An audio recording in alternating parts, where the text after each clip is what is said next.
Good morning. It's Tuesday, June 3rd. This is Chris, and this is Tech Talk Today. Welcome to Jupiter Broadcasting's new daily Tech Talk show. So today I'm trying something new. It's just me, and then later I'll be joined by our Mumblecast, because from time to time I'm going to experiment with different ideas on this show, and one of them I wanted to experiment with is just me being a host. And that's okay, because I found something today that I want to talk about. I won't do the headlines either. That's the other thing I'm experimenting with, but the things we'll be talking about today are pulled from the headlines. You see what I did there? I figured if you want to get the news headlines, well, you could go listen to Tom Merritt. He's going to do a better job than I would. But there are a few stories that are kicking around right now that particularly have my interest. And I want to start with Apple's WWDC yesterday, their Worldwide Developers Conference. We streamed it here and did our commentary before Coda Radio. And if you want to get some insight on some of the technical things, like some of the new APIs announced, or the new Swift programming language, and specifically why my co-host Michael Dominic thinks that is going to destroy his industry, I would recommend you go listen to Coda Radio episode 104 that came out yesterday. It's a short episode because we streamed for hours beforehand and then just sort of did a brain dump into that episode. So some of the technical discussion there around iOS and the APIs happened there. That's not what we're going to talk about today. Although that's probably, for the more technically inclined people, that was probably the most interesting part for the developers conference, because the rest of the developers conference really felt like a bit of a sales pitch. And one of the things they were pitching is this brand new, completely redesigned Mac OS called Yosemite. And I looked at this, and my jaw dropped when they unveiled this, because I recognized an uncanny resemblance to my favorite desktop environment, Gnome 3. Uncanny. Now, first thing everybody's going to say to me is, well, Chris, in the software design industry, iterative is part of how it works. Everybody's copying from everybody. And by the way, imitation is the sincerest form of flattery. Well, that's bullcrap. Everybody knows that Apple goes around presenting themselves as the true innovators of design, the true innovators of usability, the only people that really understand how us simple humans work. It's only Apple that can innovate. And here we are, after months and months and months of hype, of this new OS X redesign that was going to bring it closer to iOS 7, because now the grand Johnny Ive is working in hand with hardware and software to bring us something truly unique and visionary. And what did we get? Client-side decorations. We got Gnome client-side decorations. And it's not even sort of like an homage to Gnome client-side decorations. It is exactly Gnome client-side decorations. They took almost pixel for pixel. So coming up, if you're watching the video version right now, is a screenshot. And I want to show you guys something. Right here we have a new dark version of OS X. You know what that looks like? A lot like Gnome Shell. A lot like Gnome Shell. Isn't that interesting? Now here we have the Gnome web browser. It's Gnome Web. Very nice. You see they have all the buttons all up in one title bar. And over here we have the new Safari web browser. It's also quite nice with all the buttons in the title bar there. Gnome Web, Safari web browser. If I cropped it and took out the close buttons, you almost would be unable to tell them apart. It literally looks like the Gnome desktop is running on the new Mac.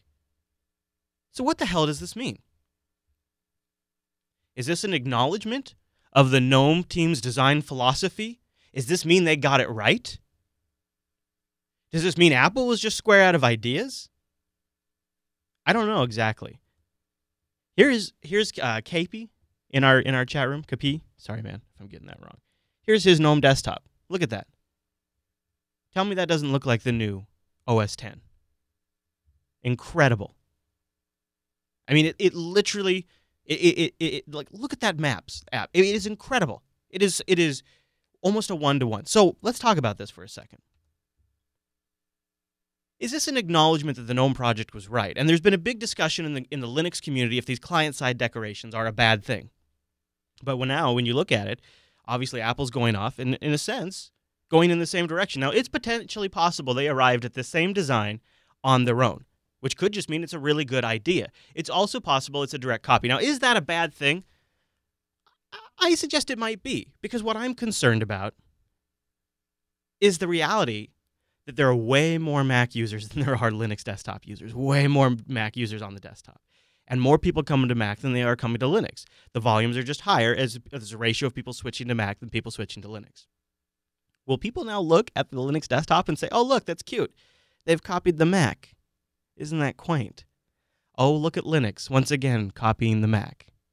And I think this represents somewhat of a paradigm shift, because for a lot of years, people would say, well, look at the Linux desktop. It's just simply copying UI elements from Mac OS X or from Windows or whatever. Look at that. Look at Linux. They're just copying these guys. But now the tables have been flipped, and it doesn't feel very good, does it? Because now they're copying from us. But the problem is, they're the bigger player. So they're going to look like the ones that pioneered it first. So that's problem number one that I have with it. And I don't know if that's a big, huge problem, but I consider it to be a little salt in the wound. It's not an entire problem to get all upset on its own, but it's something worth considering. Is people will look at it and say, oh, look at Linux copying again. But I look at this too and I think, what if it makes me want to use the Mac? And I think that's what I'm the most worried about. That's what I actually am truly concerned about, because I really like the GNOME environment. And if you took the UI elements that I really like and you moved it to an operating system that still offers me a bash shell, it gives me the access to commercial applications that I need to do my job. Literally. Final Cut, some Adobe products.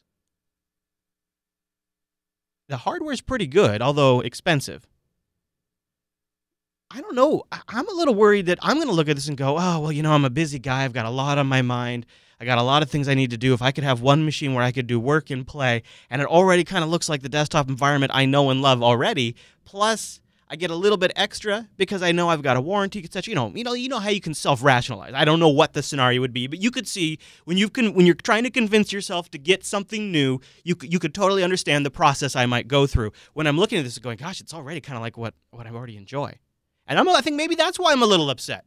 Because I think if I'm completely honest with myself, I'm worried I might have a weak moment, have a few beers at the bar, then walk into the Apple store and buy myself a MacBook Pro running this brand new fancy Yosemite OS X. Now, I don't think that's actually going to happen. But I think it could happen to a lot of Linux users. I think Mac OS X represents the biggest challenge to the Linux desktop from becoming successful. I don't think it's Windows. I don't even think it's Android. I think it's Mac OS X. Because when you're looking to switch out to something new, when you're ready to make that jump from your current operating system, let's just say it's a Windows 7 box. We're 3 years down the road. Somebody got a Windows 7 box when it's brand new, and they've been stretching it out, and now we're 3 or so years down the road, and they're looking to jump.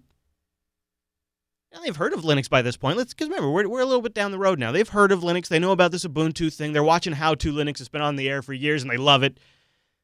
But to be honest, they work hard all day long, and when they get home, they don't want to have to fight something. And this thing looks pretty close to that Linux that they're reading about all the time, or they're watching stuff about, or they're semi-interested in or have heard of.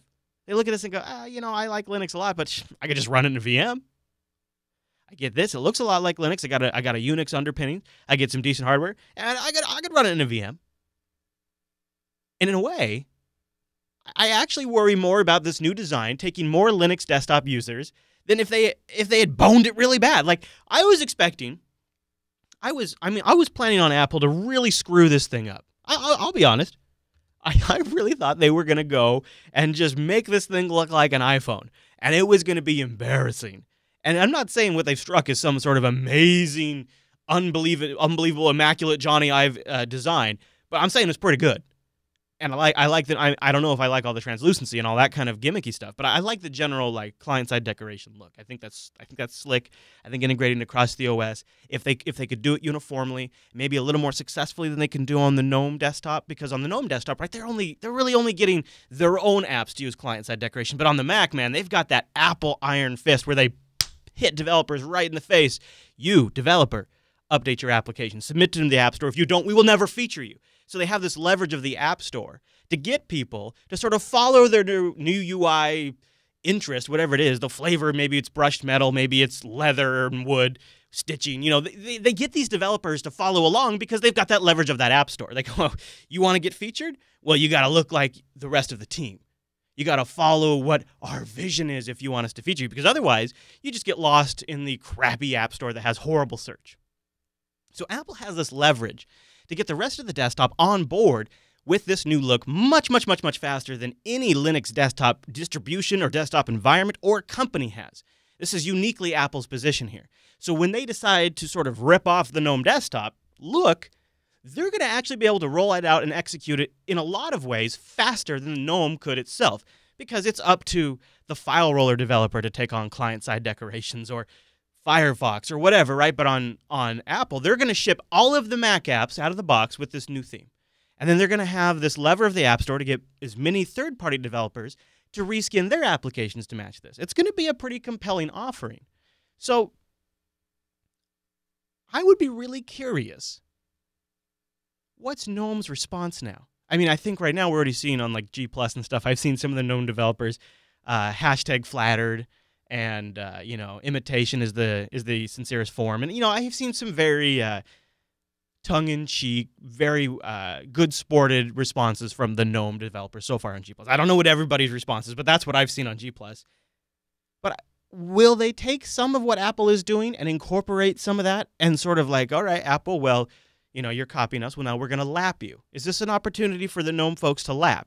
And are we going to see potentially, I don't want to overstate this, but on a small scale, are we going to see essentially a design arms race between the GNOME desktop and Apple here for a little bit? Because who else is genuinely competing with Apple on good design of the desktop? It's not Microsoft, because Metro it's its own thing. It's an interesting thing, but it's not competing with the traditional desktop. KDE is great, but in terms of just, every little pixel is lavishly designed, they're not exactly competing at that level. They're competing more at a technical proficiency level and a lot of good core foundational technologies. And it's not XFCE, and it's not our friends over at Canonical making Unity, because Unity is sort of in hibernation mode while we get the next version, Unity 8.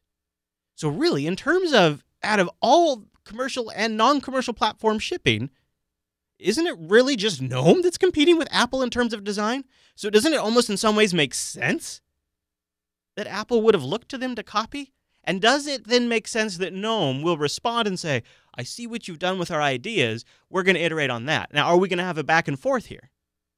And are we going to have any more official response from the GNOME group? I don't know. It's very fascinating to watch this all happen. So, are you gonna be tempted? Let me know. I'd like to hear your thoughts. Tweet me at ChrisLAS on Twitter, or go to techtalktoday.reddit.com. That's the news. Did you know we had a subreddit? techtalktoday.reddit.com. Now, I have one more story I want to get, and then we'll jump in and get the Mumble's take on some of this. So, Mumble, cast your thoughts. Don't forget, because we're going to change topics, and I don't want you to forget. Before I go on, I want to make a special thank you. Our Patreon page for Tech Talk Today is doing really great. We're second episode in, and we're already at one of our milestones. We have 70 patrons, bringing our funding to $558.33. Hey-oh, I wonder if we have an Unfilter viewer in that group. Anyways, so Tech Talk Today is my new project here at Jupiter Broadcasting.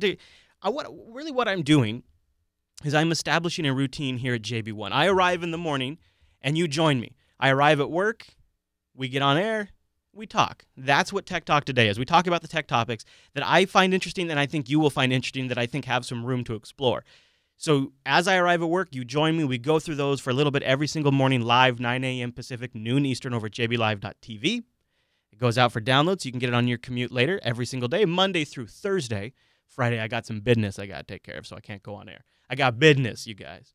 But the goal is patreon.com/today. The goal is, at first, we're trying to just fund the cost of a daily show. Doing a show every single day is kind of expensive, but it's fun. And I think what we can do is find a balance between the cost of doing the show, since it's really going to be pretty much just you, me, a topic, and a guest, not a lot of cost. So I think it's not going to take a lot of funding at that Patreon page to fund the base cost of this show. Then once we go beyond that, I want to invest that money into the Jupiter Broadcasting Network. And I have a whole range of ideas, including ways to extend this show itself, bring more things into this show, but also things that we want to do here at the JB1 Studios to make us even higher capacity, make it possible to have higher capacity of shows. Because we're really up against some constraints right now. We got some new stuff in the works.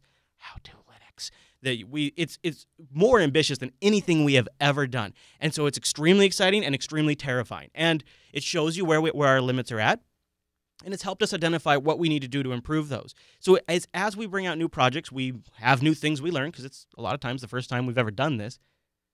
And we're able to take these experiments by having that stable funding platform that we're trying to establish over at patreon.com/today. This will be a general funding platform through the Patreon system for the Jupiter Broadcasting Network. We will have some shows that are funded by themselves on Patreon. Those are going to be our more expensive run shows that have a lot of run costs. This is to help fund Tech Talk Today and the Jupiter Broadcasting Network, patreon.com/today. So we're so close to our second milestone.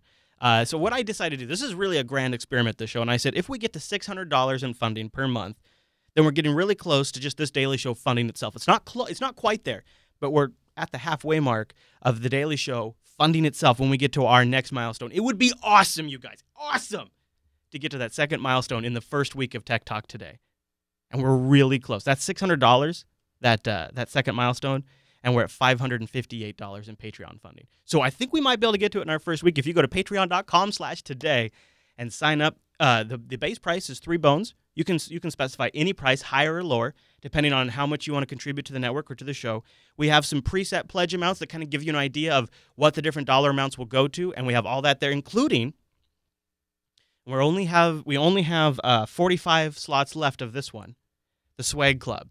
It's our premium monthly pledge, but it also gets you automatically subscribed to swag that we're going to do for Tech Talk Today. That's something new we're doing. It's an experiment, and I'm really excited. So we have it limited right now to just 48 total, which means there's 45 slots left. That way we get you guys will be our first that we send out the swag to. We work out the system, and then so it's going to be limited for a while as we work out the kinks, and then we'll open it up later down the road. But if you want to get in on the Swag Club now, go over to patreon.com/today and click that pledge while there's still some available. Thanks so much, you guys. It's awesome. It's so awesome that we're already at our first milestone, and it's only the second episode. So, I really, really appreciate it. Patreon.com/today. Oh, and one last thing. Depending on how this funding goes, I'm going to keep this show sponsor-free. I've been very fortunate that I've already gotten some sponsor interest in this show. Actually, a few.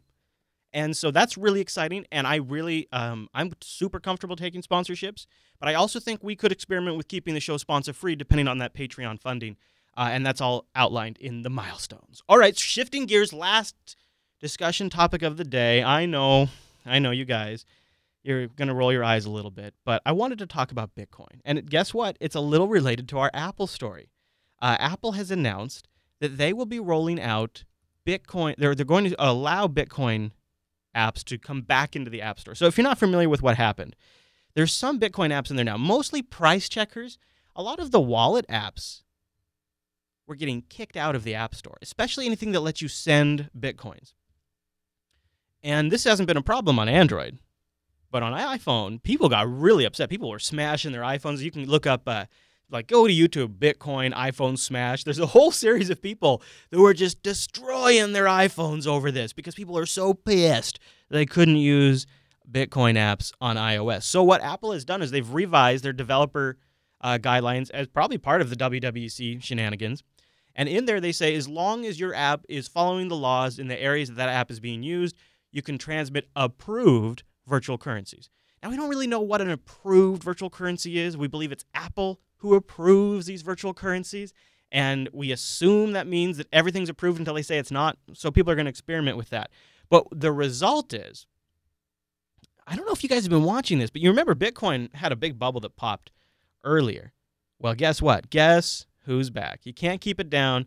That's right, Bitcoin's back. You can't keep Bitcoin down. It's currently coming in at $673. The price is going back up again. The news is picked back up. We'll talk about that here in a second. But I want to give you, if you're watching the video version right now, this is the current Bitcoin price. And if we zoom out to the 6-month view, you can see how it went way, way, way, way down. It got down to about almost $300, and now it's been slowly but surely. Well, actually, towards the end here, at a pretty rapid pace going back up. So why? Did you think Bitcoin was dead? Did you think this last bubble was it? Did you think finally, I don't have to hear about this damn currency? Man, if you're not an Apple fan and you're not a Bitcoin fan, you're like, this sucks. But let me tell you, my friend,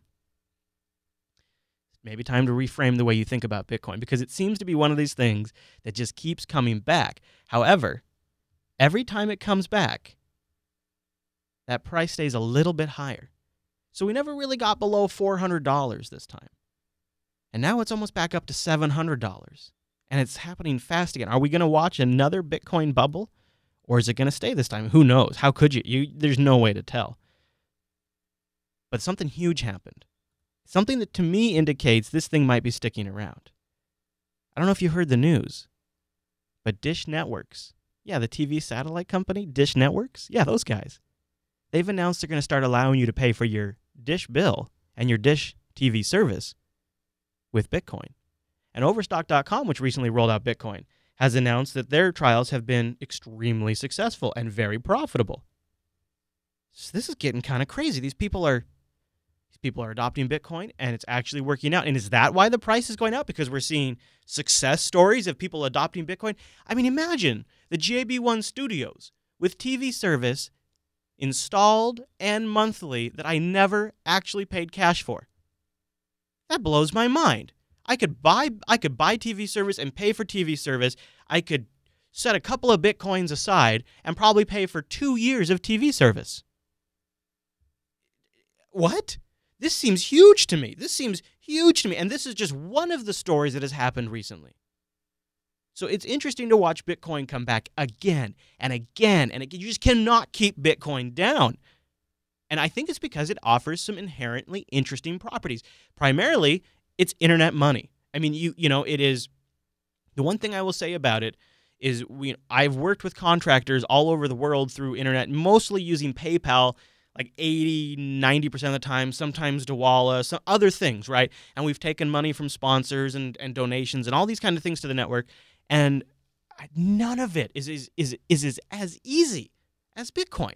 Because I just put the address in there, I put the amount in there, and I click send, and they get it. And there's no logging into PayPal. There's no setting up a Dawala account and connecting it to my bank account. It's just so damn easy.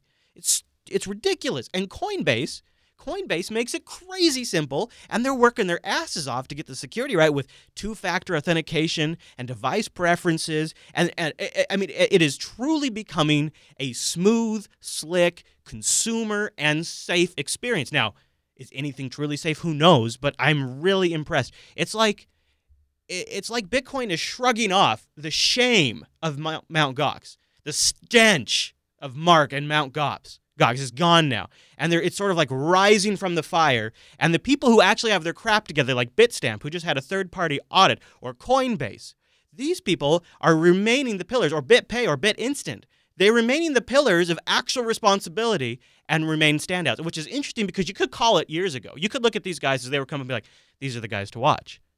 And sure enough, these are the ones remaining, the ones still standing. You can actually, I actually feel comfortable telling people, go use Coinbase. Go use Bitstamp. When I did Plan B and people were talking about Mt. Gox, I'm like, oh God, don't use Mt. Gox. Oh God, are you using Mt. Gox? Dude, get your Bitcoins out of Mt. Gox. Seriously, don't use Mt. Gox.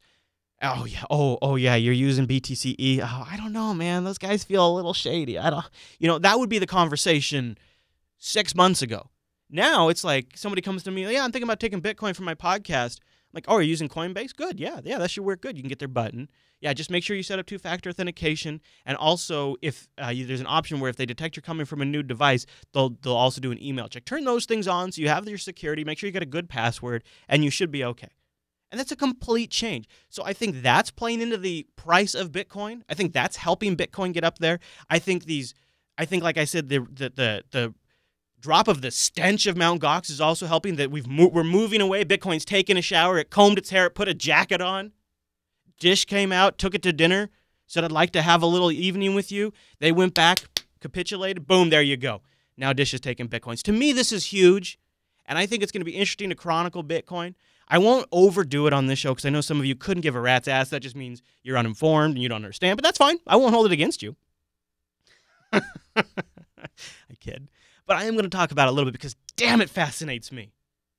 It's really fascinating. It's fascinating to watch the internet create its own money, to have it be open source, to have it solve so many damn problems, and to be completely removed from the death trap that is our global financial system. Now, it also could be a death trap. I'm not saying it's not. Again, who knows? To me, it's just a wicked cool experiment to watch it happen. And that's the part I love about it. And that's the part I love so much about all of technology.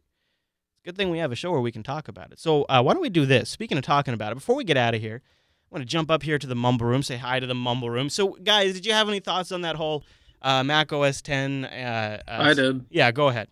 Well, I see your concerns, but I really don't think it's that much of an issue for most people. Most people that are Linux fans, they're a fan of Linux for its configurability and customizability and whatnot. And Sure. if they do have a desperate need to run an OS X application, they probably already do.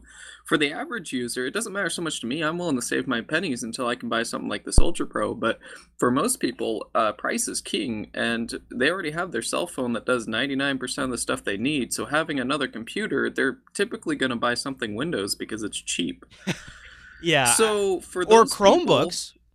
yeah, or Chromebooks, and I don't really see those people, which is most people, willing to spend the extra money for a Mac. But I do Right. see if OS X does continue to look surprisingly like Gnome 3, Right. if you come along to their crappy Windows computer that's running slow because it's got 82 pieces of malware on it, and you go, "Hey, I have this thing. Look, it looks just like a Mac," and they'll know what that means because everyone knows, Macs. They're Yeah. those expensive computers, and you can say, "I can do all this. Make it amazing," and it's free. It's called Linux. Oh, so you're saying people might look at it as like the value way to get the Mac Yeah. experience. People don't know what Linux is, but people know what Macs are because they have a huge advertising campaign. If you can say, "I can turn your computer into something that's better than what they're advertising Yeah. on TV for a ton of money," Right. and this is free, I mean, that's a huge amount of value, right? That's a good way to look at it. I like that a lot. And hey man, you can use your same machine. You get that Mac-like experience. You don't have to go buy a $1,500 laptop or whatever it is. Yeah, that's what I'm saying. Like, the similarity, the difference being that with Linux, it's free, and Macs, nobody at this level that thinks they already have what they need is going to spend the extra money on it, but they're still going to have that in their mind. All right, Popey, are you there? I got a question for you. Yeah. What do you Actually, before you do, Yeah. I have I'll let it slide that you think Canonical aren't working on design. I'll let that pass. But well, no. I meant in current shipping operating systems, Unity 7 is functional, but you guys aren't like pushing the envelope with it because you're working on your other stuff. right, we're working on Unity 8. Right. Yeah, exactly. But the thing that I found interesting was I was watching the keynote along with you, and it was really interesting to watch. There was one slide that came up, which was where he outlined the number of installed Macs they have worldwide, and he said it was 80 million. And my first reaction was, is that all? Because we have a close to or beyond that number. I'm pretty sure. I don't have any figures. I can't back that up. Yeah. But I am certain we are close to that. Yeah, that's the interesting thing is the Mac still is relatively a small market share. You almost lose sight of it because of the penetration iOS has now. Do you think, Popey, that them copying client-side decoration, I mean, the most damning one for me in that presentation was Xcode and Safari literally looked like they were pulled from the GNOME desktop. Is this a validation of the GNOME desktop's design philosophy? I'm not sure. It certainly shows that two companies can come up with the same thing. But the thing is that the GNOME stuff has been public for ages. So it's not like they were both in bunkers underground, not able to see. It's been on the GNOME wiki for a while now. Yeah.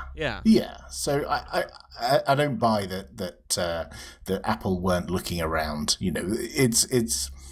I'm certain that any designer worth their salt is looking at all of the options, looking at all of the competition, and they may well have picked up on certain elements. That's for sure. They should be. I hope they are.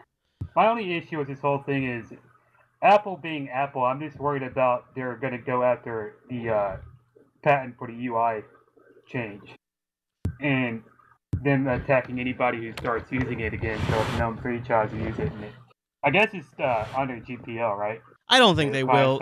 Apple has copied a lot of UI designs recently, especially when they got into the skeuomorphism area. They copied this bookshelf design from a pretty famous Mac desktop app creator, and they never went after him for that design, even though they kind of just ripped it off wholesale.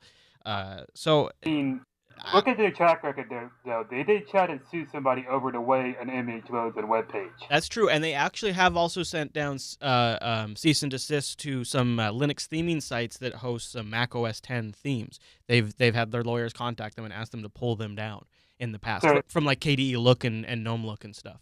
That's my only concern with this is how that's going to play out. So yeah, because I mean it does look almost exactly like the Gnome web browser or whatever, Safari. So yeah. All right, very good, guys. Well, we'll wrap it there. Thank you for your thoughts. It's interesting. I'd like to hear your thoughts, so go over to techtalktoday.reddit.com. That's the subreddit for the show. Also, if there's other stories you'd like to hear some discussion on, submit them there. It doesn't have to be all the general headlines of the ones of the day, but just the stories that you find particularly relevant and interesting, and we'll work on those. And don't forget, this show also needs your support. Patreon.com/today. Support Tech Talk Today and the Jupiter Broadcasting Network. And if we get those milestones reached fast enough, we'll keep it sponsor-free. In the meantime, I'm going to feature a sponsor that I want to play. Now, my wife says, Chris, don't do this. I don't like it. But I say, Angela, listen, sweetie. People need to know how to get perfect hair. They come to me all the time. They say, Chris, how do you get that hair like that? And I say, stop talking about my hair. It's embarrassing. And then I say, I got something you need to watch. So this, ladies and gentlemen, prepare your bodies, is the secret to incredible hair.